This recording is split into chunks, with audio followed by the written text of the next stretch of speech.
Subscribe करें और bell दबाएं ताकि कोई खबर रह न जाए।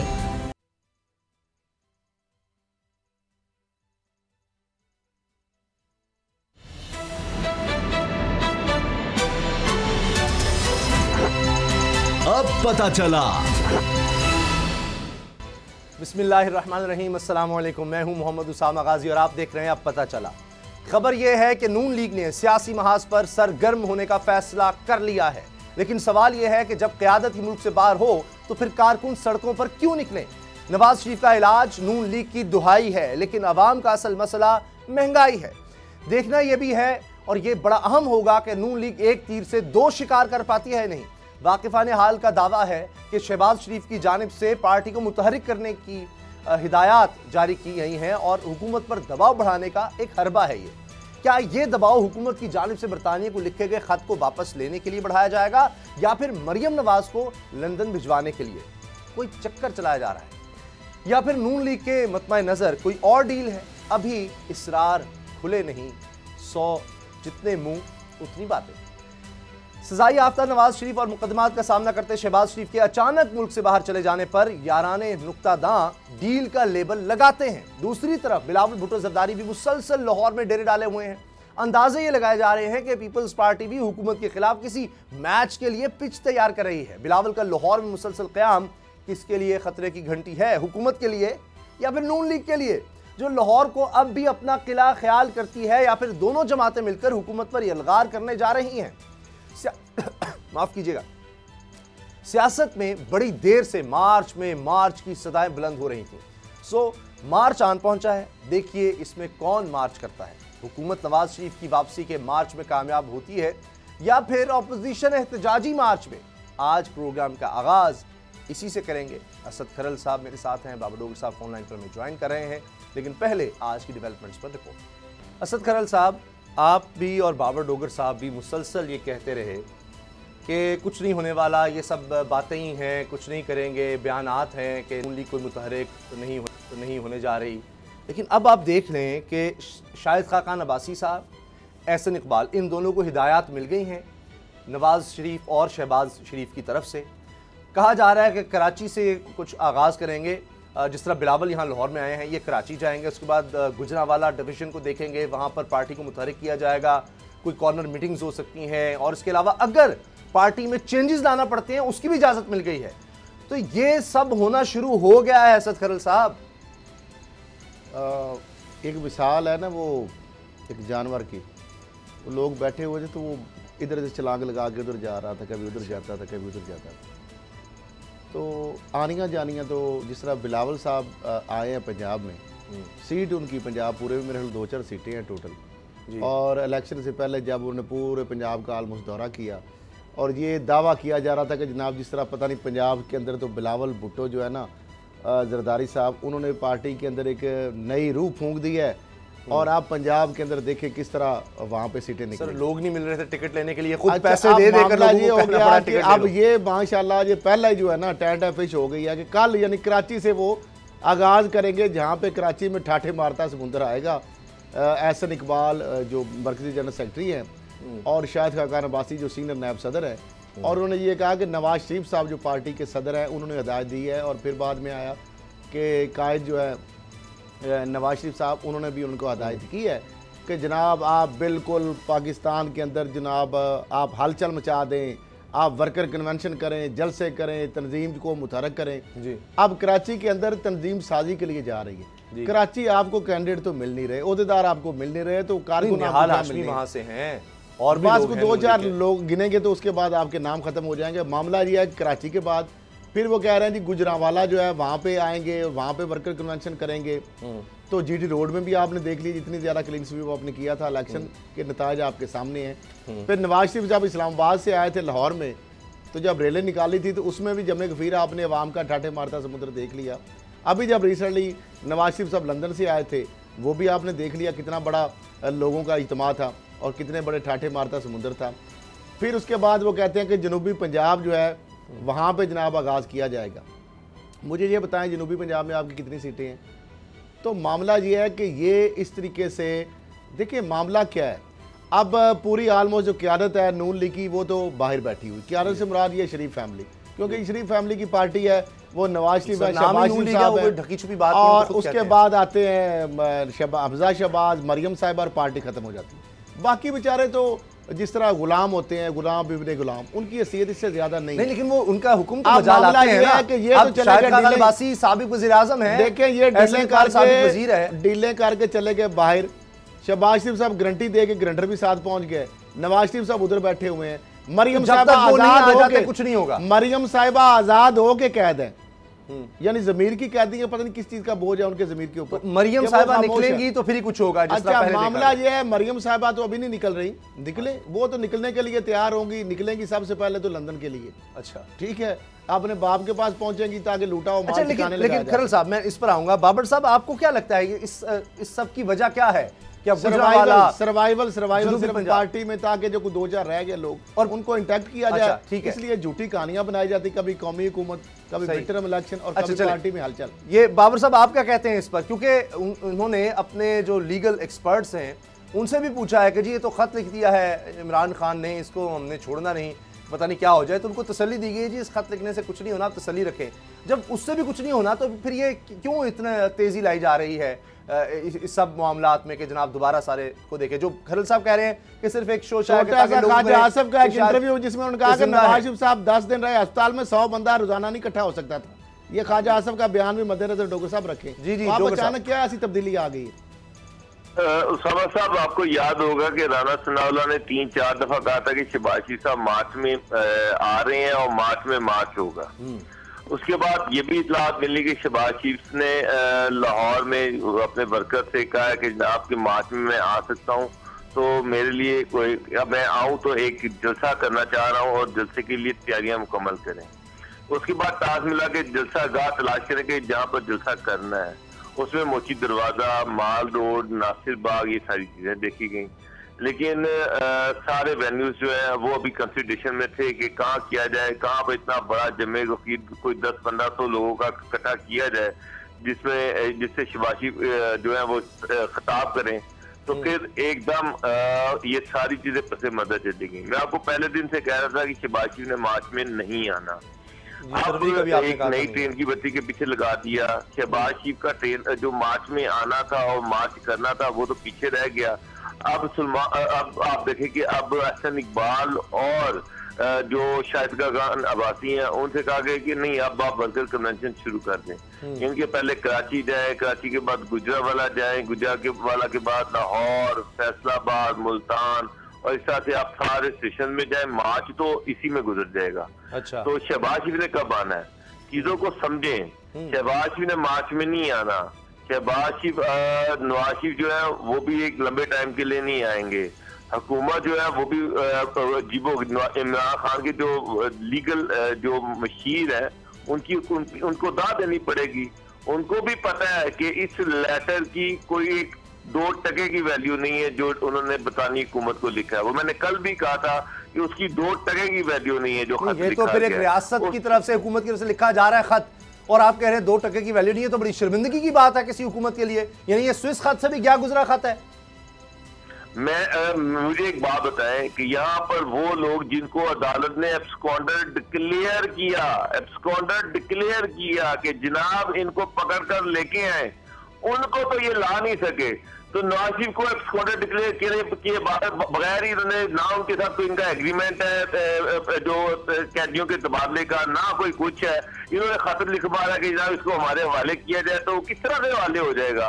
पहली बात तो ये है कि पीएमएलएन पिटीशन तैयार कर रही है। 3-4 दिन मैंने आपसे कहा था 1-2 दिन उन्होंने पिटीशन दायर करके तो उन्होंने वो उनको दे देना कि ना ये अदालती मामला है, पहली बात।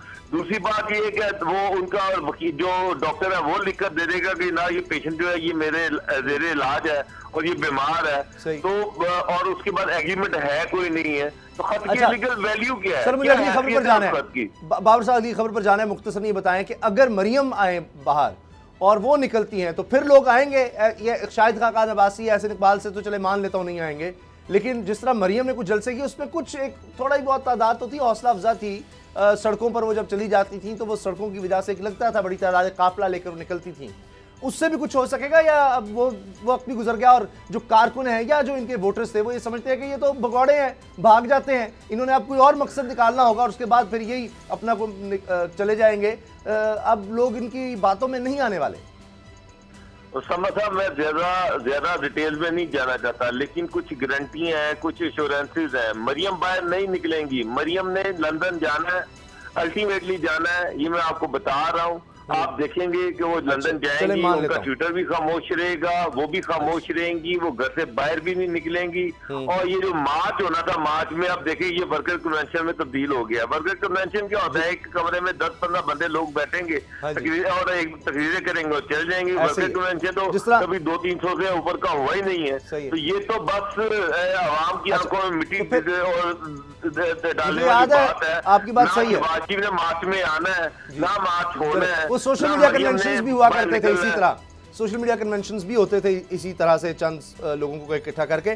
लेकिन अगर जो बातें आप कह रहे हैं वो सब दुरुस्त हैं, मरियम ने भी जाना है, कुछ नहीं होना, तो फिर हमारी अगली खबर ये है कि जो कुछ सेनेट में हो रहा है, जिस तरह से ऐसे लग रहा था कि बाकायदा शायद सेनेट की तारीख में इस कदर खतरनाक माहौल ना हो, कैसे लग रहा था हाथापाई से बात आगे चली जाएगी, तो बीच बचाव करवाया गया। हुआ ये कि मुशाहिदुल्लाह साहब सेनेटर हैं नून लीग की तरफ से, वो बहुत ही एग्रेसिव हो गए और अजीबोगरीब बातें अचानक से उन्होंने करना शुरू कर दी। मिसाल के तौर पर उन्होंने कहा कि इमरान खान तो मंगते हैं, ये मांगते थे शरीफ खानदान से पैसे, रायवन भी जाते थे, ये जनाब जद्दा लंदन भी गए और पैसे लिए शौकत खानम के लिए और उसमें से 5-10% खर्च किया शौकत खानम पर, बाकी पीटीआई के लोग खा गए।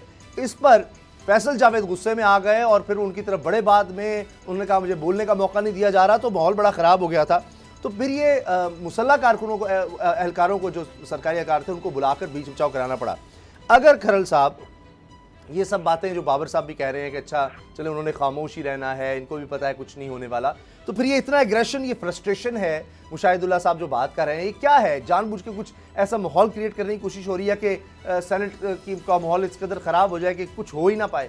मेरा ख्याल है इसके अलावा उसामा साहब इसकी कोई अहमियत नहीं है। और छोटा सा मैं एक तो खबर दे दूं, एक तो ये है कि जस्टिस मुज़ाहिर अली अकबर नकवी साहब जो हैं, जिस तरह आप देखें कि मामून रशीद साहब के बाद कासम खान साहब जो सीनियर जज हैं वो लाहौर हाई कोर्ट के चीफ जस्टिस बन रहे, उसका ऑलरेडी नोटिफिकेशन हो चुका है, वो आपने टाइम के मुताबिक, ठीक है। और जस्टिस मुज़ाहिर अली अकबर नकवी साहब जो है क्रिमिनल जो है के हवाले से, जिस तरह सिविल के हवाले से उनकी बहुत ज़्यादा एक्सपर्टी है।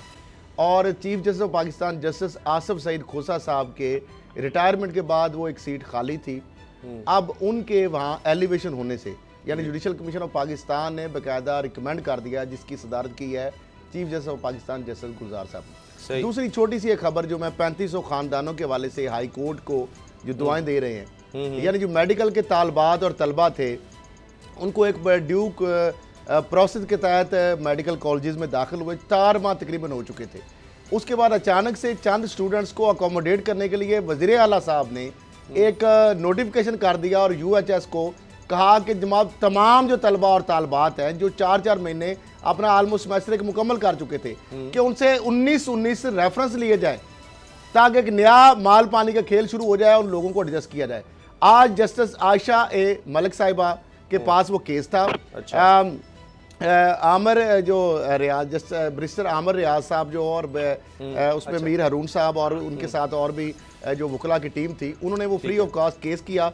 और आज जस्टिस साहिबा ने वो बच्चों और बच्चियों को कहा कि आपके हम भी वालिदैन और आपके साथ आपके फ्यूचर से कोई नहीं खेलेगा, और उस इलीगल जो ऑर्डर है उसको ख़त्म कर दिया, उसको कालदम करार दे दिया। तो मैं समझता हूँ ये भी एक अदालतों के जरिए बिल आखिर इस तरह कहते हैं इंसाफ मिलता है बच्चों को। 3500 खानदान दुआएं दे रहे हैं अदलिया के इस हुक्म के ऊपर, वरना उनका फ्यूचर बिल्कुल एट स्टेक हो गया था एकदम। ये अब नए जो चीफ जस्टिस आ रहे हैं कासिम खान साहब, बहुत ही ज़बरदस्त आदमी है, इंतहाई ऑनेस्ट, और इससे आप देखिएगा मुझे भी ये लगता है कि लाहौर हाई कोर्ट जो है जो फिर पंजाब को सुप्रीम कोर्ट के हवाले से और लाहौर हाई कोर्ट के हवाले से मेरा ख्याल है बड़े अच्छे एक ये जो चीजें आ रही हैं सामने, बहुत अच्छा होगा। अच्छा, ये सेनेट के बारे में बताएं। आप मुझे ये बताएं उसामा साहब कि नवाज शरीफ साहब की जो बात करते हैं, ताना देते हैं कि इमरान खान साहब शौकत खानम के लिए चंदा मांगने दुबई, लंदन और जद्दा जाते थे जी, ये नवाज शरीफ साहब से। जी। मुझे ये बताएं कि इमरान खान साहब को जो प्लॉट भी दिए,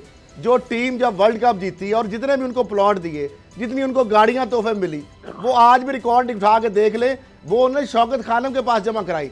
अब इतनी घटिया इन्होंने हरकत की, पहले ख्वाजा आसिफ ने की, अब इन्होंने की। इन्होंने कहा जितने पैसे मिलते थे उससे सिर्फ 5-10% शौकत खाने में जमा कराते थे और बाकी वो खुद हड़प कर लेते, खुद खा गए। तो मेरा ख्याल है कोई शर्म की तरह होती है, कोई हया होती है। ये मुशाहिदुल्लाह साहब जो PIA में पूरा खानदान, इन्होंने कहाँ किन किन पोस्टों पे रहे और क्या क्या अमरात ली, और ये भी कि आप सिंध से हैं और पंजाब के कोटे से आप सेंटर होते हैं और आपका फैमिली और जिस तरह सारी सूरतें जिस तरह मामला ये है कि कम से कम इस तरह के जो काज है, जो एक नेक काज है, एक नेकी का काम है, उसको तो खुदारा मुतनाज़ ना बनाए। शौकत खानम के ऊपर ट्रस्ट है लोगों का, 70% लोगों का इलाज वहाँ पे फ्री होता है। काश अल्लाह ना करे वैसे आपकी किसी फैमिली को हो, वहाँ पे जाके आप देखें। और वहाँ पे ये भी समझ आप डिस्क्रिमिनेशन नहीं है। कैंसर का जो पेशेंट है वो पेड या अनपेड, उसकी डिस्क्रिमिनेशन आपको पता नहीं चलेगा, डॉक्टर या स्टाफ को भी पता नहीं होता। बाबर साहब पूछने वालों को जो आते हैं उनको भी नहीं पता होता सारी तामीर ये फ्री वाला है, ठीक है, या ये पैसों वाला मरीज है। ये तो नून लीग PTI सब देखा है और अब इल्जाम मिल नहीं रहा और चंदे के ऊपर इल्जाम लगा। ये क्या वो शहबाज शरीफ साहब पर जो इल्जाम लगा ज़लज़ला ज़दगान के हवाले से अली इमरान पर, ये उसका बदला लेने के लिए किया जा रहा है? क्योंकि ख्वाजा आसिफ भी बहुत कुछ कहते रहे लेकिन कुछ निकला नहीं कि जी शौकत खानम में ये लोग पता नहीं बाहर पैसा, ज़कात का पैसा खा गए और वो कोई बात बनी नहीं। उसामा साहब, हमारी नेशनल असम्बली, कौमी असम्बली, सेनेट जो है वो इस काम के लिए रह गई है। ये इल्जाम पहले भी लगते रहे, आगे भी लगते रहने हैं। फिर PTI वाले जो है वो शरीफ फैमिली को, शरीफ खानदान को चोर कहते रहेंगे। नून लीग वाले जो है वो उनको और कुछ नहीं मिलता तो वो शौकत खानों को हिट कर देते कि जी उसके जो सारे फंड जो हैं वो इमरान खान और उनकी बहनें जो है वो सारे खा गए और शौकत खानों के फंड जो है वो अपनी जाती इस्तेमाल में ला रहे हैं।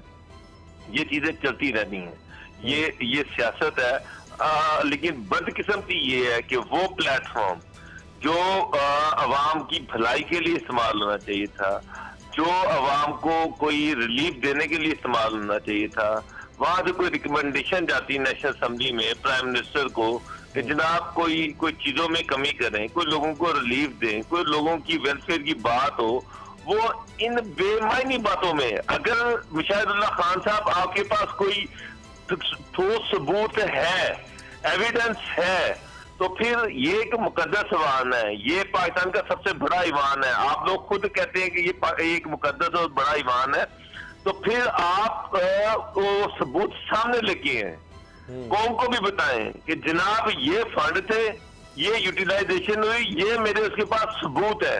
अगर नहीं तो फिर मुंह बंद रखें और आपको जिस चीज के लिए लोगों ने इलेक्ट किया वो काम करें। खुदा का नाम है, ये अब इन चीजों से बाहर आ जाए, अब आगे बढ़े, कोई मुल्क का सोचें, मुल्क की तरक्की का सोचें, गरीब आवाम का सोचें, उनकी तालीम का सोचें, उनकी हेल्थ का सोचें। यहाँ पर बाबर साहब एक चीज वाज़ेह कर दें, लोग अस्पतालों में मर रहे हैं, दवाइयां नहीं है। जी। अच्छा, ये जो एहसान भी जताया जाता है ये जरा क्लियर कर दे मुझे कि जी शौकत खानम के लिए जमीन दी तो नवाज शरीफ ने दी, वहाँ गैस का कनेक्शन दिया नवाज शरीफ ने दिया, बड़ा अक्सर ये कोई उनका जाती था या ये भी सरकारी चीजें थी जो वो उन्होंने वहां पर दी? यानी ये प्लॉट कोई अपनी जात से उन्होंने दिया था, यानी खैरात की थी कोई चीज, या ये सरकारी तौर पर दिए गए थे?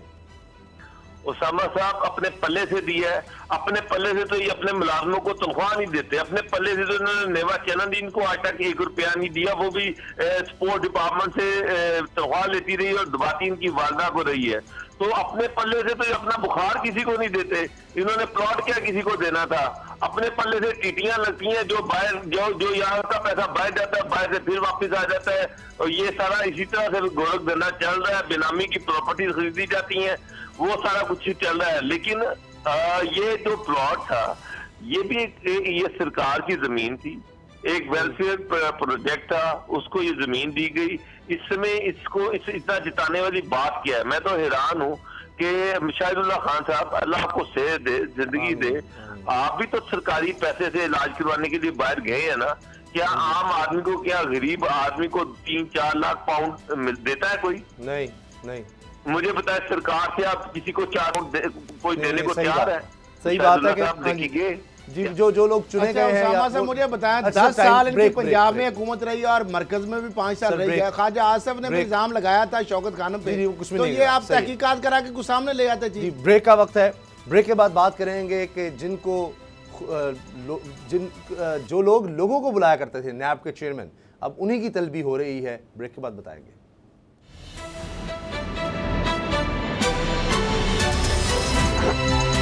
अब पता चला।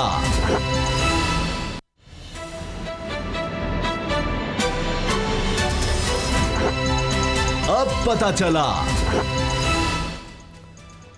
राना सनाउल्लाह साहब का मामला फिर अदालत में है और नैब ने उनको नोटिस भिजवाया हुआ है। अब उनकी दरख्वास्त चली गई जनाब लाहौर हाई कोर्ट में कि नैब को रोका जाए कि राना सनाउल्लाह साहब को डराए ना, यानी हिरासा ना किया जाए, क्योंकि जैसे उनको ज़मानत मिली थी नारकोटिक्स केस में तो कहते जी मैं घर पहुंचा ही था तो नैब का नोटिस आ गया कि आमदन से ज़्यादा सासों पर। तो उसमें यह कहा गया है, उन्होंने कहा जी कि अगर आपको गिरफ्तारी का डर है, कोर्ट ने कहा, तो ज़मानत कबल से गिरफ्तारी आप करवाएं।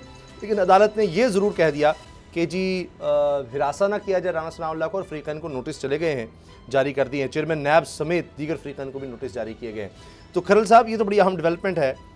चेयरमैन नैब जो खुद भी साबिक जज हैं, अब उनको भी बताना पड़ेगा कि राना सनाउल्लाह साहब को ये नोटिस क्यों भिजवाए जा रहे हैं, क्यों उनके खिलाफ आमदन से ज़्यादा असासा जात का केस बनाया जा रहा है। अभी वो बेचारे नारकोटिक्स से तो अभी ज़मानत मिली है, तो आपने एक और केस बना दिया। अच्छा, मामला ये है, जस्टिस बाकर नजवी साहब की सरबराही में 2 रुकनी बेंच जो है इस केस की समाअत कर रहा है जी। और राना सनाउल्लाह साहब के वकील ने ये मौक़िफ़ अपनाया है कि जनाब राना सनाउल्लाह साहब को जो मंशियात के केस में गिरफ़्तार किया गया जुलाई में, उसके बाद ANF भी उनके जो नाजायज़ राय से आमदन से ज़ायद जो असासे हैं या मंशियात से, ज़ाहिर बात है ANF तो ये अज्यूम करती है कि आपने ये मंशियात से असासे बनाए, वरना तो वो तहकीक तो नहीं कर सकते, वो तहकीकात नहीं कर रहे हैं। तो दूसरी जानब जो नैब है, जो ही वो रहा हुए हैं उनको आमदन से ज़ायद असासों के हवाले से नैब ने भी नोटिस दे दिया है, लिहाजा नैब को रोका जाए। जिस पर अदालत ने कहा कि अगर आपको खदशा है कि नैब आपको गिरफ़्तार कर लेगा तो आप ज़मानत कबल से गिरफ़्तारी की दरख्वास्त दे सकते हैं। तो एक इन्वेस्टिगेशन जो क्रिमिनल है उससे किस तरह नैब को रोका जा सकता है। तो मामला ये है कि बहरहाल अब ये चूँकि मामला कोर्ट में है और उन्होंने कहा जी हमें हिरासा किया जा रहा है, नैब को रोका जाए। इस पर अदालत ने चेयरमैन नैब समेत दीगर जो अफ्रीकन को नोटिस जारी कर दी। उसामा साहब, बात यह है कि ये पॉलिटिकल कहते हैं इंतकाम है, विक्टिमाइजेशन है। राना सनाउल्लाह साहब के जो असासों की लिस्ट जारी की ANF ने, या जो असासे जिनकी तहकीकात कर रहे हैं नैब, राना सनाउल्लाह साहब एक प्रेस कॉन्फ्रेंस उस पर भी कर दें और ये बता दें कि ये 41 जो असासे हैं उनके और उनके अपने अजीज़ों कारब के नाम, इनके ज़राए आमदन क्या थे, किस तरह वो उन्होंने असासे बनाए। माशाल्लाह फ़ोरम उनके पास मौजूद है, चैनल पे रोज़ बैठे होते हैं, भाषण दे रहे होते हैं, प्रेस कॉन्फ्रेंस भी कर सकते हैं, आज़ाद शहरी हैं, अब तो ज़मानत पे है। तो वो ये बात नहीं करते, अदालतों में कभी सारा लेंगे, कभी जनाब वो एक बात करेंगे, बयानबाजी करेंगे। तो मेरा ख्याल है कि ये जो केस है नैब के सामने अपनी सफाई का मौका दें, ज़्यादा बेहतर है, ना कि टॉक शोज़ में आके या प्रेस कॉन्फ्रेंस के ज़रिए। और प्रेस कॉन्फ्रेंस अगर आपने करनी है तो आप यह बता दें ये 41 जो असासों की लिस्ट जारी की है नैब ने या जो ANF ने, ये जनाब बिल्कुल मेरे जस्टिफाइड है, ये मेरे ज़राए आमदन थे, ये पैसे आए, उससे मैंने ये चीज़ें ली। तो अगर वो नहीं बता रहे तो इसका मतलब है दाल में कुछ काला नहीं, दाल ही काली है।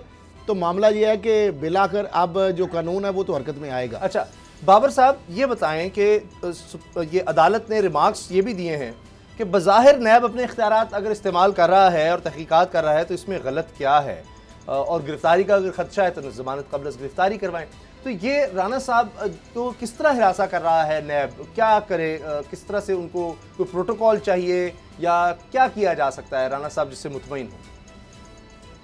उसामा साहब, पहला सवाल तो ये है कि नैब ने शाहिद खान अब्बासी को पकड़ा, नैब ने हसन इकबाल को पकड़ा, नैब ने आसिफ अली जरदारी को पकड़ा, नैब ने शहबाज शरीफ को पकड़ा, नैब ने पता नहीं कितने लोगों को पकड़ा और उनसे क्या निकलवाया वो आपके सामने है।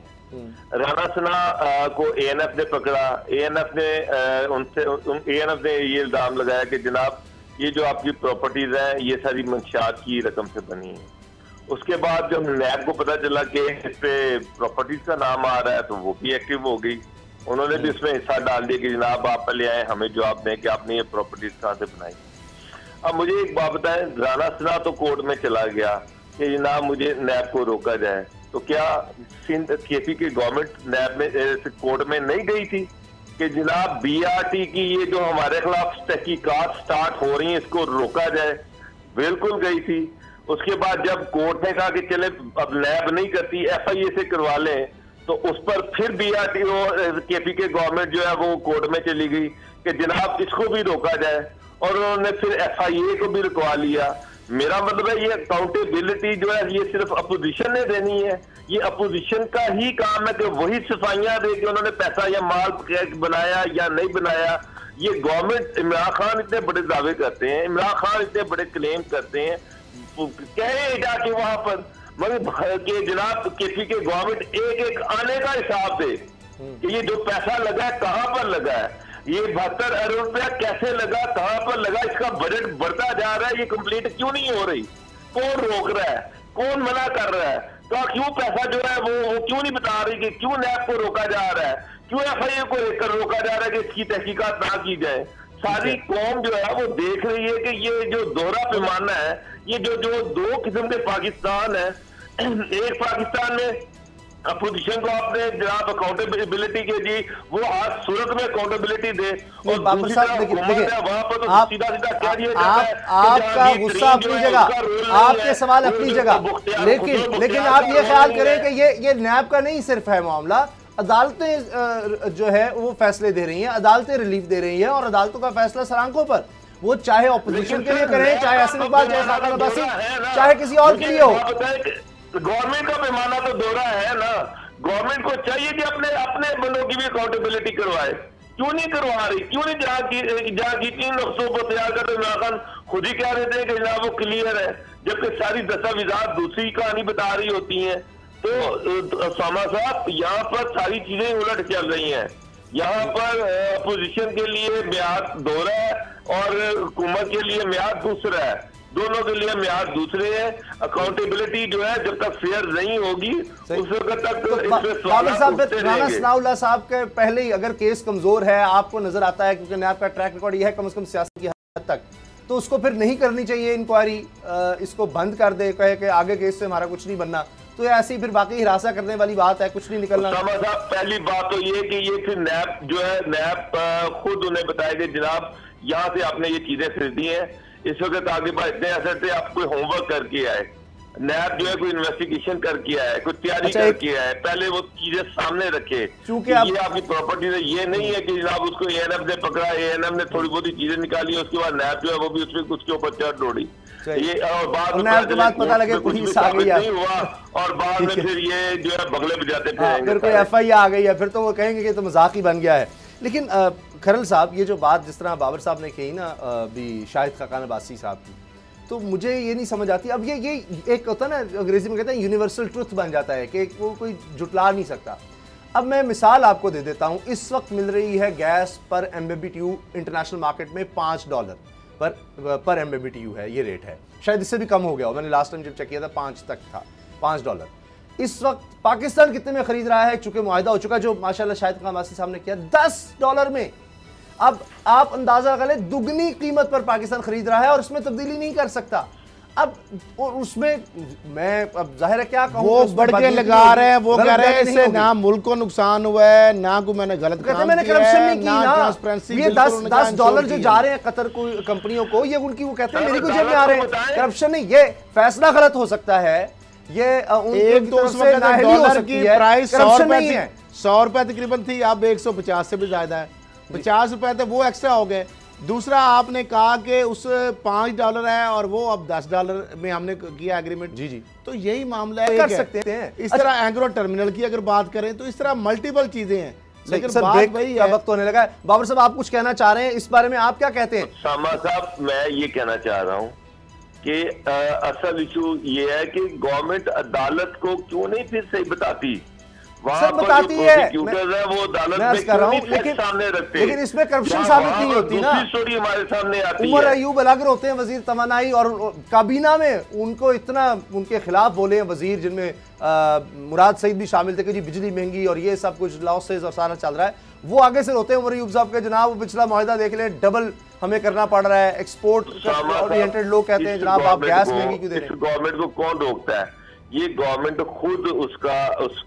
खुद इस केस को कोर्ट में लेके जाए, कोर्ट को बताए कि इसमें ये चीजें हुई हैं। सर ब्रेक का वक्त है, मैं माफी चाहता हूं, ब्रेक का वक्त है। उसमें बड़ी बुनियादी बात है, वो कहते हैं नून लीग ये कहती है कि उस वक्त कोई आने को तैयार नहीं था, कोई मुआहदा करने को तैयार नहीं था। पाकिस्तान के हालात ऐसे थे, हमें फौरी तौर पर गैस की ज़रूरत थी, बड़ी कमी थी, तो लिहाजा इससे बेहतर और मुआहदा नहीं हो सकता था। कतर ने दूसरे लोगों को इससे भी उस वक्त महंगे दिया। बहरहाल ये उनका मामला है। ब्रेक का वक्त है और ब्रेक के बाद आपको बताएंगे कि इस्लामाबाद एयरपोर्ट में क्या क्या होता रहा है, किस तरह नवाजा गया है। रोज़ एक नई कहानी सामने आ जाती है, इंसान परेशान हो जाता है, कैसे कैसे करप्शन के केसेस यहाँ पर खुलते हैं। ब्रेक के बाद बात करें।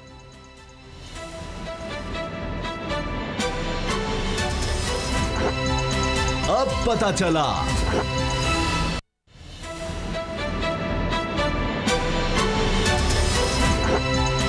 अब पता चला। इस्लामाबाद एयरपोर्ट मुसलसल खबरों में रहता है। पाकिस्तान की तारीख का एक बहुत बड़ा प्रोजेक्ट इसको करार दिया गया। क्या ही बात है इसकी जनाब, लेकिन छतें कभी टपक जाती हैं, कभी कुछ हो जाता है, कभी कुछ।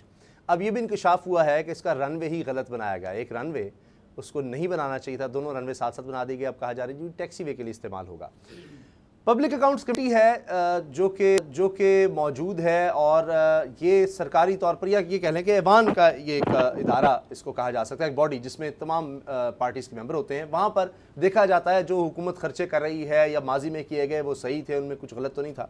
2012-13 की जायज़ा रिपोर्ट का जब मुआजना किया गया, उसको देखा गया, तो पता चलता है कि जनाब कवायद की खिलाफ वर्जी करते हुए 20 अरब 17 करोड़ रुपए की अदायगियाँ की गई हैं। और राना तनवीर साहब मुस्लिम लीग नून के जो एक MNA हैं, वो इसकी चेयरमैनशिप उनके पास है इस कमेटी की। और मार्च 2008 से जून 2012 के दौरान जो अदायगियाँ की गई हैं उसमें ये खुर्द-बुर्द नज़र आ रही है। और उस वक्त कौन था जनाब? वज़ीर दिफा चौधरी अहमद मुख्तार और नवीद कमर साहब, यानी पाकिस्तान पीपल्स पार्टी के। कर्नल साहब, मेरा सवाल ये है कि इसमें जो चीज़ें सामने आ रही हैं 20 अरब रुपए की अदायगियों की, ये 2012-13 या पीपल्स पार्टी के दौर ही की क्यों? ये उसके बाद जब नून लीग का दौर आया था तब भी तो बड़े खांचे लगे हैं। इसमें बिल्कुल ये मामला भी जो साबिका है वो तो ज़्यादा सामने आया है। उसके बाद नून लीग के दौर में बहुत सारी पेमेंट्स हुई हैं, बहुत सारे जो प्लान है वो रिवाइज हुए हैं। और ये जो इस मामले की इंक्वायरी सिर्फ FIA नहीं कर रही, इस मामले की इंक्वायरी नैब भी कर रहा है। ये मल्टीपल इसके अंदर मामला हुए हैं और इसके अंदर सुप्रीम कोर्ट ने भी कॉग्निजेंस लिया। मामला ये सुप्रीम कोर्ट में भी रहा। और जिस तरीके से FIA समेत इसमें बताया किस तरह इंक्वायरी हो रही हैं। अब ऑडिटर जनरल की रिपोर्ट में कहा गया है कि एक तो उन्होंने कहा कि जिम्मेदारों का जो तयन है उस हवाले से उनके खिलाफ भी कार्रवाई हो। फिर जिस तरह आपने रनवे की बात की कि एक रनवे की बजाय 2 बना दिए गए। फिर इसके अंदर जो ठेकेदार को जो पेमेंट की गई वो प्रॉपर एक प्रोसीजर होता है और उसकी मेजरमेंट के बगैर ही वो पेमेंट कर दी गई। फिर उसके बाद अब जो इसके बाद ऑडिट काम का कहना था कि एक्सेल शीट पर पैमाइश लिख कर दी गई, यानी प्रॉपर एक ओवरसीयर SDO एक्सियन प्रॉपर जिस तरह एक इंजीनियरिंग का डिपार्टमेंट होता है वो मेजरमेंट होती है, MB एक बुक होती है बकायदा, उस पर दर्ज होता है, उसका स्टैंडर्ड चेक किया जाता है, उसके पिट लगाई जाती हैं, उसका लैब टेस्ट होते हैं और सारी चीज़ें के बाद ये पेमेंट होती है। लेकिन यहाँ पे तो बाबा आदम निराला था और फिर किसी के दस्तखत मौजूद नहीं है। FIA ने तहकीकाती रिपोर्ट में फौजदारी कार्रवाई की सिफारिश की थी। ये बहुत बड़ा सवाल है। मुझे ये बताएं कि क्या 2013 में या उसके बाद जो इंक्वायरी हुई क्या अभी तक FIR दर्ज हुई है? ये बड़ा सवाल है। क्या किसी को पकड़ा गया है? क्या 20 अरब 17 करोड़ किससे रिकवर हो गए? ये नून लीग फिर 5 साल क्या करती रही है? और छतें उसकी टपक रही है। जब कह रहे हैं सब स्टैंडर्ड मटेरियल लगा हुआ है, घर बनाना हो उससे पहले उसका नक्शा बनता है। ये एयरपोर्ट है, एयरपोर्ट पाकिस्तान का। उसामा साहब 35 अरब रुपए का ये प्रोजेक्ट था जिसे 2008 में शुरू हुआ, 2010 में ये खत्म होना था और ये अभी तक ये 2018-19 तक तो खत्म नहीं हुआ और इस पे 135-100 अरब रुपया ज्यादा इस पे खर्चा आ गया। आप इससे अंदाजा लगा लें कि क्या हालात हुए होंगे कि 100 अरब एक प्रोजेक्ट जो 35 अरब में कंप्लीट होना था, 135 अरब रुपया उस पर लग गया। अब इशू ये है कि चेयरमैन PAC है राना तनवीर और उनके सामने ये केस है। दूसरी तरफ नवीद कमर साहब है और फिर पार्टी है। फिर पार्टी और नून लीग आजकल बड़े जो है वो करण अर्जुन बने हुए हैं, भाई भाई बने हुए हैं और प्यार मोहब्बत बेतहाशा है, मोहब्बत की पींगे बढ़ाई जा रही हैं। बिलावल जो है उनके दिल में नवाजी का बहुत ज्यादा दर्द है।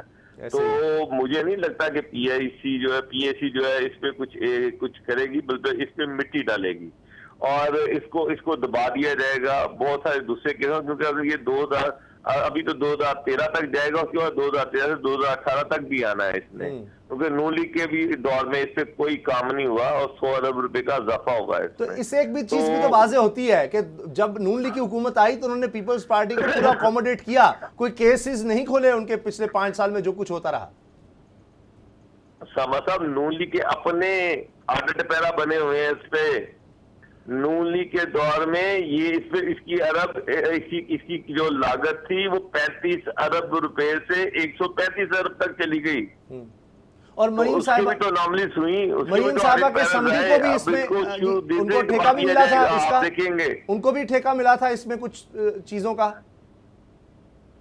सारी बात है कि उस वक्त के जो पीएमएलएन के जो मिनिस्टर थे उनको भी इसमें शेयर मिला, तभी तो उसकी कीमत एस्केलेट की कि वो प्रोजेक्ट जो 35 अरब रुपए में कंप्लीट हो रहा था 135 अरब रुपए में कंप्लीट हो रहा है, और उसमें 5 साल नून लीग के हैं, 5 साल पीपल्स पार्टी के हैं। और इसमें चौधरी मुनीर साहब का है, उनकी कंपनी का भी जिक्र मिलता है कि इस्लामाबाद एयरपोर्ट में वो भी कॉन्फ्लिक्ट ऑफ इंटरेस्ट नजर आता है कि सर। और उसके बाद अब पीएसी के चेयरमैन जो है वो राना तनवीर है, राना तनवीर के सामने ये सारा केस है। आप किस तरह से एक्सपेक्ट करते हैं कि वो इस केस के जस्टिस करेंगे? ऐसे वक्त में उनको पता है कि कल इसके वो इतना ही कह रहे हैं ने फौजदारी मुकदमे का कहा है, तो वो कहां तक पहुंचा है उस पर ही देख लें, उस पर कहते हैं कि जनाब फौजदारी मुकदमा आगे बढ़ाएं। बहुत शुक्रिया असद खलील साहब, बाबर डोगर साहब, प्रोग्राम देखने का आप सबका बहुत शुक्रिया। दुआ में याद रखिएगा, इजाजत दीजिए, अल्लाह हाफिज़।